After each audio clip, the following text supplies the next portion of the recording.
And today we are joined by Leathia Bailey, who is one of my really good friends that I got to meet in book club that through a long story that I'll tell, I'm sure, some other time, have gotten connected with and has really just been so inspirational to hear Letha's story and get to know more about her.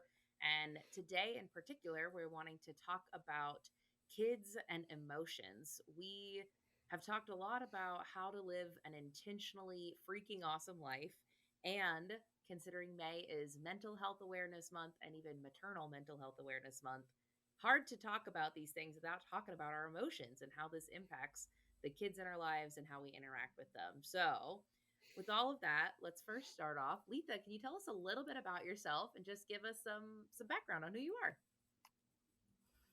So I'm Leathia Bailey. I'm a mother of three kids. I've got a 1-year-old, a 3-year-old, and a 7-year-old. I'm a small business owner, a massage therapist, and I'm excited to be here with you guys. I'm so grateful. So fun. So, Letha, I know that you have really had to kind of go through the trenches with some different stuff with your kiddos in the past couple of years, some hard things that really just tough to deal with. Can you share with us a little bit of background just on how like emotions in kids has impacted you and why it's something that you're so passionate about? So my son, my oldest kid, he has a sensory processing disorder, and he is also highly gifted. And highly gifted children process emotions just like they do um, anything else that they're learning, right? So, anyways, he is highly gifted. And so, highly gifted children, and this was something I had to learn because I didn't understand. You know, we were in a very difficult place with school. Where he was getting in trouble a lot. You know, his teachers actually came to us and said that he was a difficult child. He was very difficult to teach. Whereas my son tests on a seventh grade math level at 6 years old. And so he is difficult to teach, but it's because his mind just works so differently. But he processes emotions the same way that he processes information. And so there is no in between. It goes from, the base to high. And so I've really had to learn a lot about how to help him figure out his thoughts. I did some classes where they were talking about feelings and emotions and how they're separate things. You know, you have a feeling and then you have a thought, and that thought is what creates your emotion.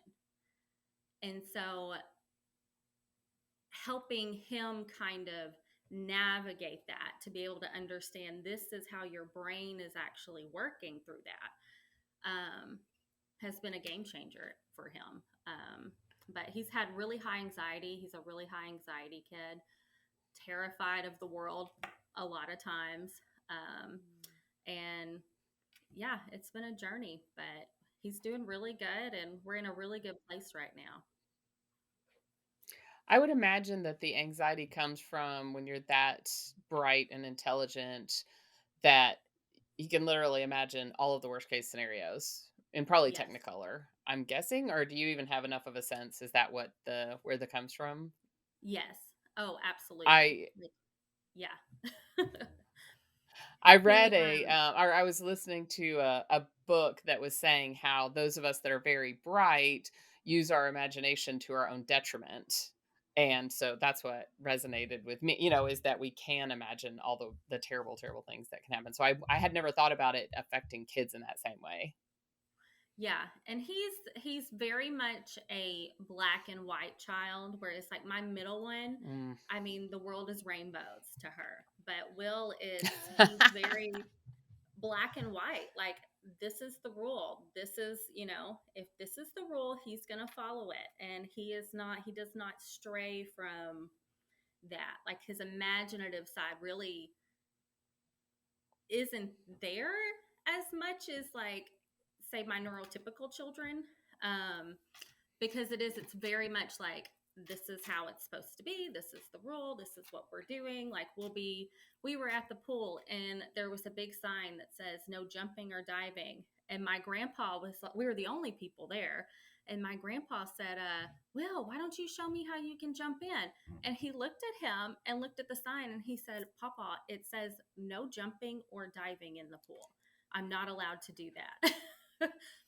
And so I think a lot of his fears comes from doing the wrong thing. He doesn't want to make a mistake. And so he's like that with his learning too. Writing is very difficult for him because he doesn't want to spell a word wrong. And so he Wow. will totally shut down and have just a complete emotional breakdown over a word because he doesn't want to get it wrong. And so that's something we've dealt with. Well, I was going to say, with such a rule follower, I'm curious then what made it difficult. But are you saying that the fear of making mistakes was Yes. like what made, very curious about what was difficult about a rule follower. That seems counterproductive. What do you mean? So what were the things that the teachers Oh, were okay. struggling with? Yeah. You know what I mean? The teachers labeled him as difficult. I'm sorry. I should have been more clear. Yeah. He was having big emotional meltdowns in school, like total panic attacks. It was hard for Okay. him. He was coming home and he didn't understand. He was crying one night and he said, Mom, why? It's going to make me cry. He said, Mom, why do I know all these things and nobody else does? And he just sat in his room and he was silently crying on his bed that night. And just knowing he understands that he's different and he's starting to understand that. And so he was having a lot of big emotions about stuff like that at school. Transitional stuff too. The teacher was calling him out in class because he didn't want to write, stuff like that. Yeah. Oh, wow. I feel like, Letha, I know we were going to start to talk about kids and emotions, but if you don't mind, it's sort of a beautiful segue into this is hard for moms and for that maternal mental health. That I think that there are a lot of times we think about when somebody says something like maternal mental health, at least I go to thinking about things like postpartum depression, postpartum anxiety, and things specifically around pregnancy. But golly, like mental health as it relates to moms and parents does not just those issues don't just stop when you don't have a baby anymore, when you're out of the pregnancy phase. It really is hard throughout life and all of those things. What are some maybe lessons you've learned or things you've had to sort of remind yourself or to kind of help yourself help him, if that makes sense? Yeah. I think just taking time for me helps me most of all. Because we did have to pull him out of school. So we're homeschooling now, and it's been the biggest change. It's been a total game changer for him. And so it's kind of everything has fallen back on me. So I am now the teacher and I'm the mom and I'm the business owner. And we have small children as well as him. And so it is a lot. And so I think that's been the biggest thing for me is finding my whys about why I am, why I am doing this. And I have to remind myself of that a lot because it's stressful. There's very busy days. It was like 8:00 last night and I was on the go all day long and I sat down and I was like, I haven't even ate today. And so like having, days like that, and it's like, I have to really take moments to do something for me, whether it's go grab a cup of coffee or just sit down and read a book at the end of the day. I've kind of gotten off social media a lot more than, I used to be really on social media a lot, and I've kind of come off of it more. I've I don't have TikTok anymore and stuff like that, because I would just, you kind of zone out. And I was like, I need to find something more intentional to do for myself instead of, sitting here for an hour on my phone. And so I think that's been really important for me. And then, yeah, just remembering my why, like why I'm doing it, because days when schooling is hard and, he's fighting back with me on stuff, and reminding myself, we don't have to get it all done today, things like that. So I think that's been big for me. Just remembering my why. My why is, we don't raise children we raise children so that they become good people, and so that they are happy and they're healthy. And we're not raising them to just have all this knowledge in their head. Like, that's not why I'm educating him. I am educating him to keep him emotionally and mentally healthy. And so I think reminding myself of that is helpful sometimes when I'm very frustrated. We actually early on did a podcast called Raising Adults, and it was, I think, episode 16 or 17, and consistently does pretty well, probably because I brag about it. And I had Sami and Josh interview me to talk about like what I would have done differently raising kids. And then the next episode, I interviewed them, what it's like to when you have to see your parents not as a parent, but as just a human. And so I say all the time, we've messed this up saying we're raising kids. We're not raising kids. We're raising adults. Like if you do, that's the ultimate goal, is that they can be, have the tools in their toolbox, because so many of us got to adulthood and then it was like, now what do I do? I don't Right. have the resources. We've talked a lot about, we had an episode a couple of weeks ago talking about the different generations and kind of how we think about mental health, and this idea of being able to equip your children. And I've said often about Sammy's oldest child, like he is more emotionally intelligent than some 40-year-olds I know, because he'll be like, I'm feeling sad. I'm like, oh my gosh, that would be a win for humans throughout the world if they could just learn to identify they feel sad. They want to sit by themselves. How do you want to deal with that emotion? So I really applaud your generation that is doing a much better job of equipping them.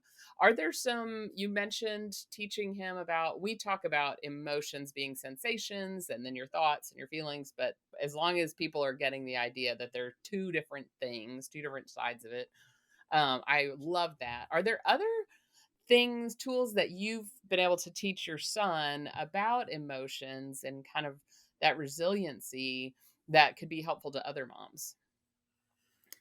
Definitely naming his emotions. That's been a big one.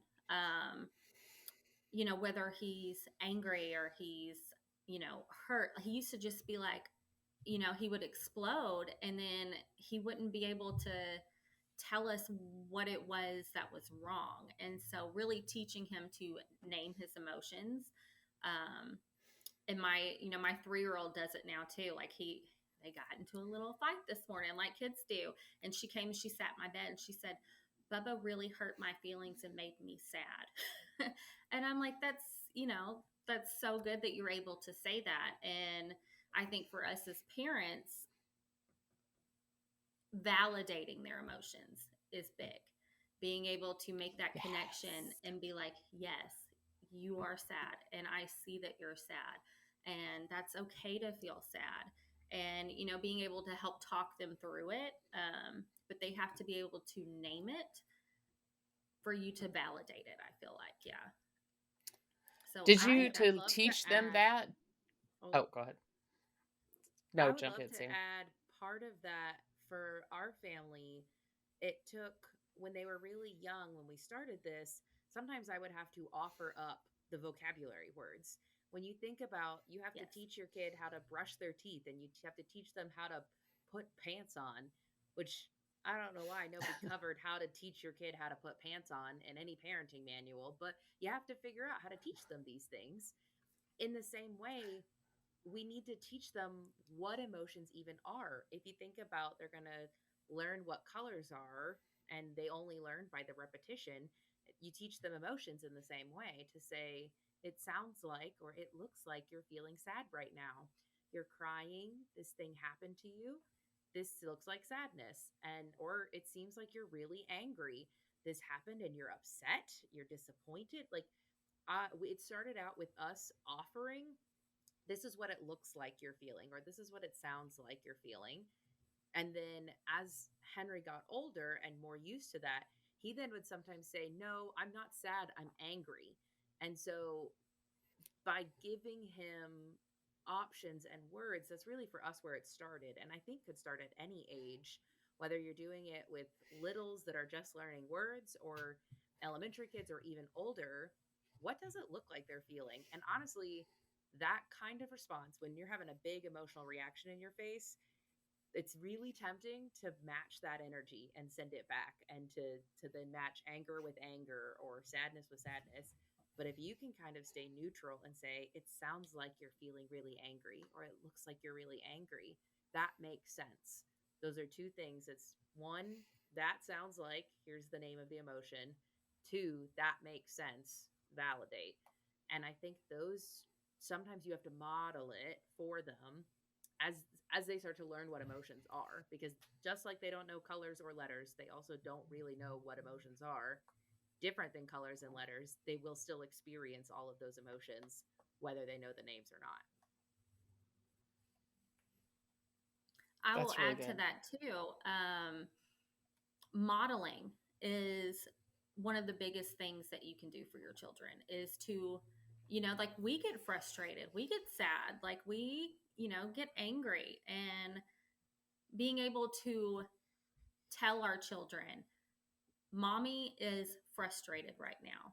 So mom is going to go sit down so I can calm down, and then I will come back and talk to you. Um, or just, like if, I was crying for whatever reason, like just being like, mommy's, sad right now. It's okay. I just have a lot of big feelings, and, things like that, modeling how you want them to respond to their emotions too. Now my son he's a thrower. And so if he gets really upset, he's one of those, he's throwing the cushions on the couch. He's thrown a chair in a classroom. Um, big, big things. And so having, if he's like, he starts getting angry, he has this angry face he makes where he just grinds his teeth and he's like, oh, and you can see it's like he wants it to pop up out top, and instead he kind of takes a deep breath, and I'm like, do you need to go, calm down for a minute and come back so we can talk? And he's like, yes. And so he will go sit somewhere. Usually it's his room, because that's, his safe place. And so he'll usually go sit in there, and then he'll come back out and he'll be like, this made me upset. And we have like a full conversation about it. And I think that just modeling how you want them to respond to their emotions too, to teach them, because we are their biggest teacher, and they're going to learn more from us than anybody else. And so if we are modeling how to handle emotions, like that's a big thing too. Yeah. I am so impressed with this younger generation of parents, and I can remember thinking, oh, they're a 2-year-old. They don't really get it. And, of course, Sammy with her communication degree, I don't, hopefully I didn't say it out loud. I don't know. Maybe I did. I did. I mean, I'm very curious about, better parenting styles, because one time Sammy said, Mom, do you know that you raised us with a very French parenting style? And I'm like, nope. Just tried to break all the rules that I was raised with. So if somebody did it when I was growing up, I did the opposite, to try to be better. But the idea that you keep talking to them, even if they're not yet where they can understand it, because then we don't know when their brain kicks in and they do start to understand it. And also the idea of like saying those things even before they're verbal, because they're picking up. I'm just shocked by how much they pick up before they're able to make their mouth and lips move in a way that is cohesive and coherent. And so anyway, I just am there's not a question, but I would love a comment from about that idea and how you guys have I to learn all that stuff. I also think that there are things that are nuanced difference. There we are using our word again.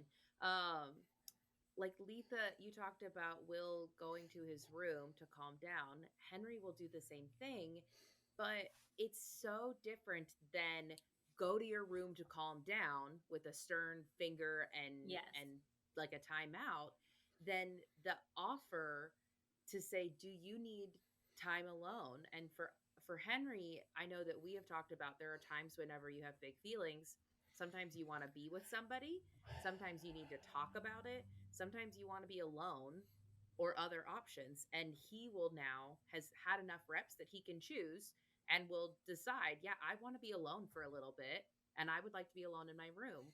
And it's just really interesting because, if you were on the outside, you could see Henry had a big reaction to something and then he went and sat alone in his room.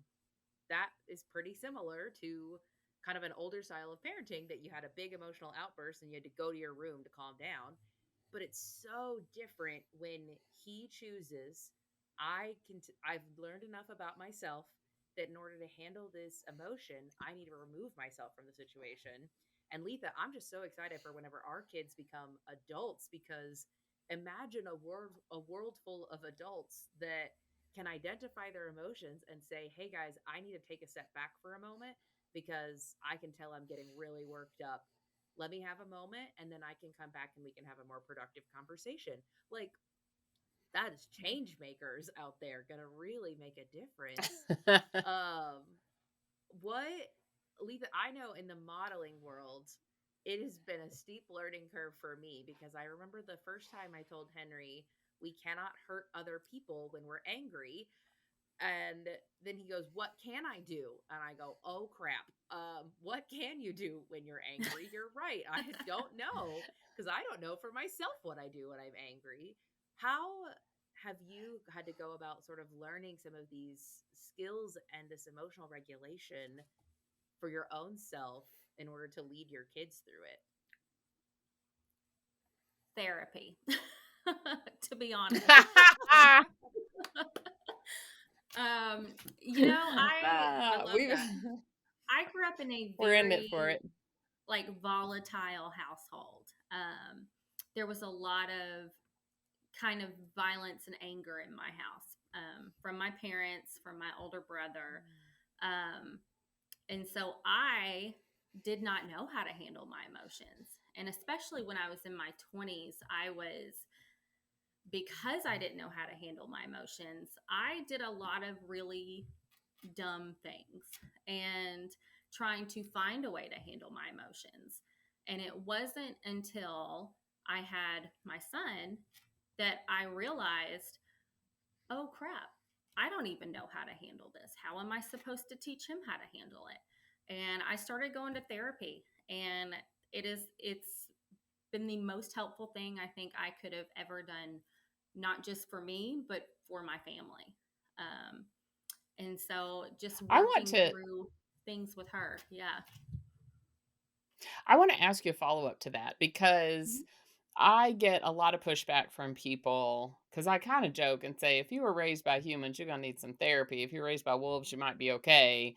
But just to normalize it. But then there's some people that have pushed back and said, well, I don't need to go somewhere and have people tell me that I'm all screwed up.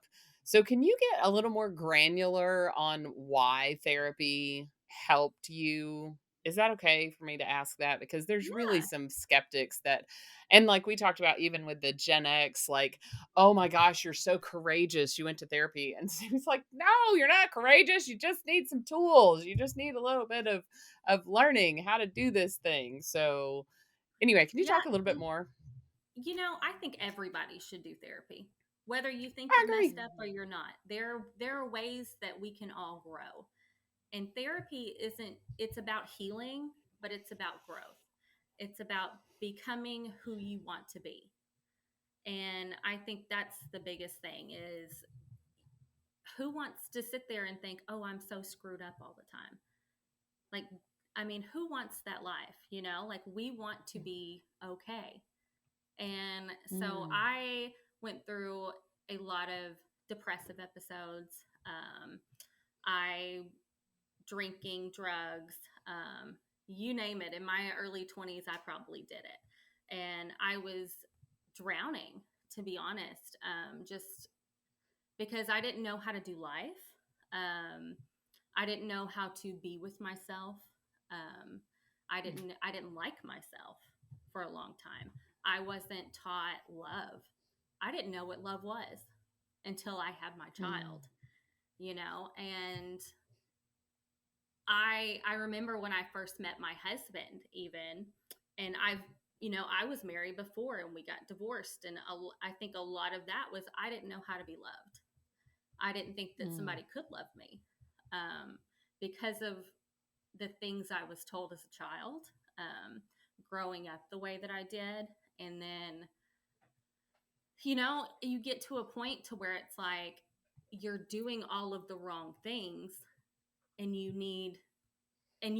are, and you want to be able to just be okay. And I think that for me was the biggest thing, was I wanted to be happy, and I didn't know how to be. Nobody had taught me how to be happy. Nobody had taught me what that even was. I was not around happy people. And I remember when I met my husband, telling one of my friends, who knew him, I'm like, oh, he's too good for me. Like, and they're like, what are you talking about? And I just thought, I was like, this would never work out. Like, how could he want to be with someone like me? And, just self-deprecating, I think. And so therapy really helped me work through my trauma as a child. The, growing up in a violent house, you become almost like you recluse into yourself, like you don't know how to be with the world because you grew up in a home where you had to be like small. And so learning to be bold, to be okay with the fact that I am a loud and bubbly person, and that's okay. That's who I want to be. I want to be able to go out and introduce myself to anybody and everybody, and that's who I am now. Whereas before, I wouldn't really talk to, like, I didn't have a lot of close friends. I just had people I knew. She taught me how to create friendships, how to move forward from essentially hating myself to loving myself and loving who I am. But she also taught me that it's okay to just be, because I was one of those people that I couldn't, and I'm still a little bit like this. Like, I have a million things going on all the time, because she said that it was because I don't know how to be with myself. And so taking time to just be with me, and to take care of me, and that it's okay to do that. Like, you have to be able to be okay with you. Yeah. I love that. I want to take one of the things you said, because you talked about that you were able to heal your trauma. And one of the biggest kind of things that I hope people take away from my book, Traveling Light, is the definition of trauma, which is from Bessel van der Kolk, that trauma is anything that happens to us that doesn't make sense. And so for one person, that trauma can be volatile situations like you had.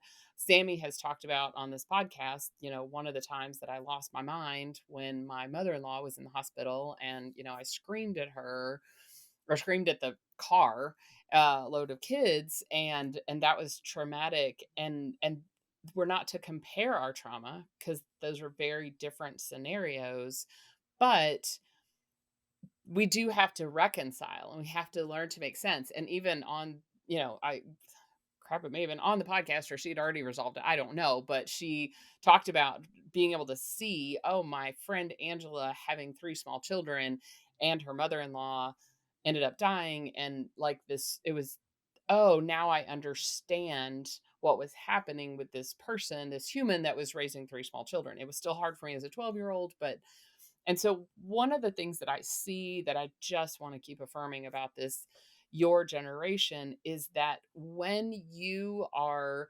explaining things to kids, when you are helping them navigate through those emotions, it seems to me that there is less opportunity that it's a traumatic thing, in that it's you're explaining and giving them the context of why this makes sense. So even if like you yell at them and then you're like, "Hey, mom was frustrated. I apologize. Can you forgive me?" Like that yelling is not going to have cause the trauma, because you explain it to them and you help them make sense of it. You help them make sense of their emotions. And so what's unfortunate for our world and our society is that it takes some very healthy parents that are willing to wade into this very deep work and to work on themselves, as you guys are, to be able to navigate those. And we have, I feel like, I'm sure there's a whole spectrum of situations, but the certainly I see a lot of folks that are still like living replaying their own trauma with their own children and not pausing to heal. I literally had someone when my kids were growing up said, "I don't have time to heal right now. Once my kids have graduated high school, then I'll go to therapy." And I use her an example in my first book, because I'm just like, you can't no, because then they have 20 years of trauma from you not healing from your stuff. So I just want to continue to affirm, number one, we don't compare trauma, and number two, that whole idea of navigating that. And I think and that's kind of one of the big things that therapists can do, is kind of help us make sense of those hard situations, right? And help us reframe them, help us understand it from a kid's perspective. Would you agree? Oh, absolutely. Yeah. Fantastic. I also, just another thought about therapists. I think that there are times where we think, I don't need a therapist because I can figure this out on my own. And I'm not saying that Mm, that's not true, but also, just like you could figure out how to play soccer on your own, if you have a soccer coach telling you, hey, here's what you just did, here's how you could do it differently to improve your skills, like that would seem strange if you wanted to just play soccer and never have a soccer coach, or you wanted to go do so many things in life and not have somebody help you through that. A therapist is somebody who can really come alongside you. And at least in my experience, the therapists that I've had are not very often like, oh yes, Sammy, everything you do is perfect and wonderful. No, they very lovingly challenge me and encourage me like to look at things to be like, wow, that might not have been the best thing to say to your mom in that moment, but let's talk about it. And finding people that can come alongside you in that journey, I think, is so important. And as it relates to like kids and parenting and all of this teaching of emotions, it is so much easier with other people around who are doing similar things. It's really hard when you're parenting in community with people who don't get it and are like, why are you stopping to explain them their emotions? Like, why are we doing it this way? Finding people who you can share in the journey with makes it easier. I'm not saying it's required, but it definitely, you just have that collective sigh of relief together at going about similar goals. So I love that. I was actually going to ask Letha if community what role has community played in your journey with your son, especially. Oh man, I think community is it's huge. It's huge to me.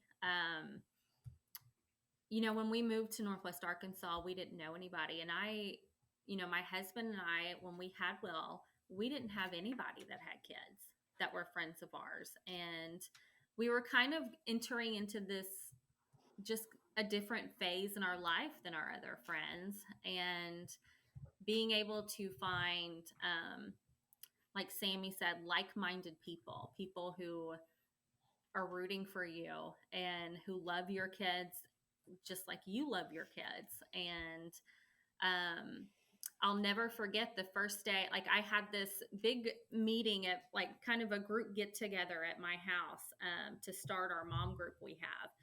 And I remember one of the moms, her son was kind of, having a hard time. And she literally got down in the grass and got eye to eye with him.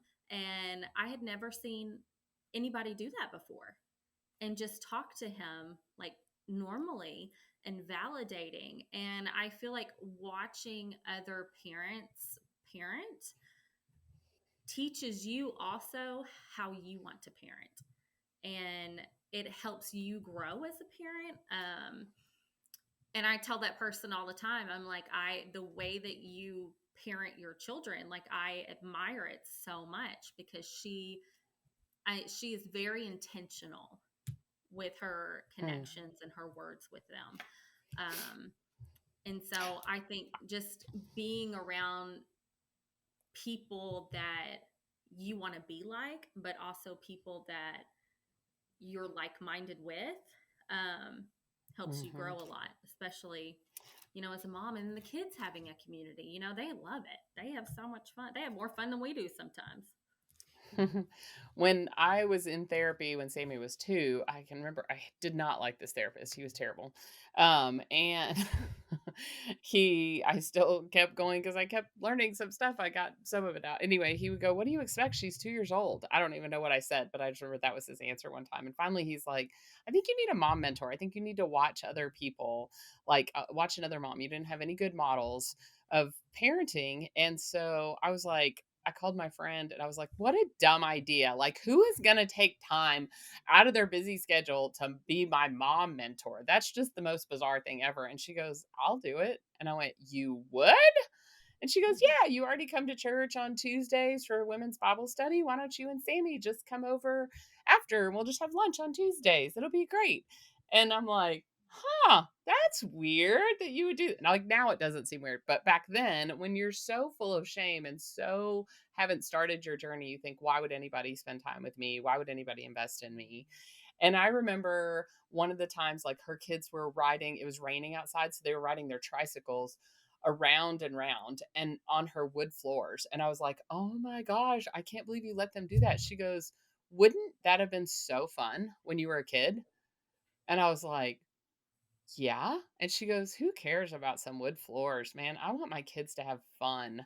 I want to say yes as much as I can. And I mean, I can take you to the spot in her kitchen where I was standing when that was just this lightning bolt for me to. And so I don't even know. I don't know where I'd be without Paula investing. And now it's so cool because now she lives nearby Sammy's in-laws. And so there's been a couple of times that Sammy will be like, Paula, I need ya. And she's still pouring into us. And Sammy was 2 when she agreed to mentor us. And now she's just beautiful, beautiful now, poured into the next generation.